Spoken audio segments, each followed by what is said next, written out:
Hi, so my name is Morgan Fielder, and tonight for chapter 13 on personality, I'll be focusing on social cognitive personality theory.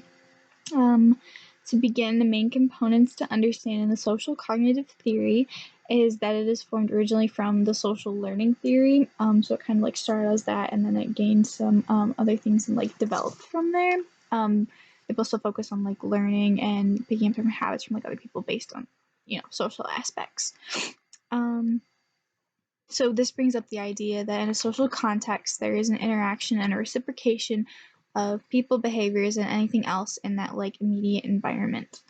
The main focus for this theory lies with how an individual's traits interact with their surrounding situations.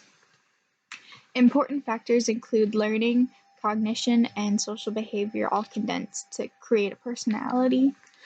Social cognitive theory, I'm sorry if you can hear my computer right now, it overheats and like spazzes out, it's kind of old. Anyway, social cognitive theory can be broken in half to a social perspective where repeated behaviors are learned or conditioned through personal observations or like mimicking other people around them. And then the other half is cognitive, and this is where an individual's inner thoughts about a situation come into play. It's like what they're thinking and how that affects the situation is like how their personality portrays. I found a really good example about like why this is important in the text about this whole military training program. In realistic situations, they like to help condition them for like real life missions.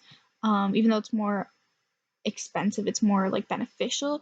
This approach can be used for like assessing a real situation to see if someone is actually ready to go out into the field and if they've like received enough training for it. So next, we already kind of talked a little bit about interactions, but those can be identified as like specific responses from a personality within a given behavior, environment, or person. And then that's like going with being able to identify these interactions helps to define behavior patterns.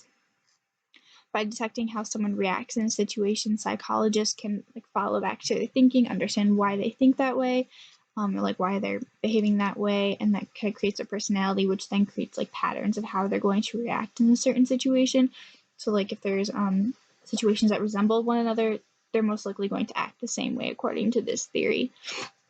So this predicts how they will act and respond.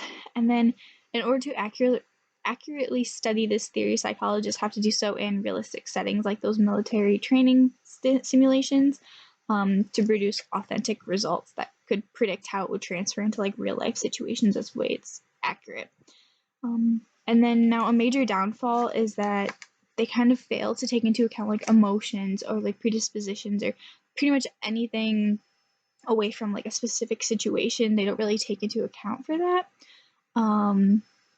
So like no emotions or unconscious motives, and then like the whole biological factors, like any traits that they could have like inherited from their family that could influence the situation from their outside. They kind of don't take that into effect.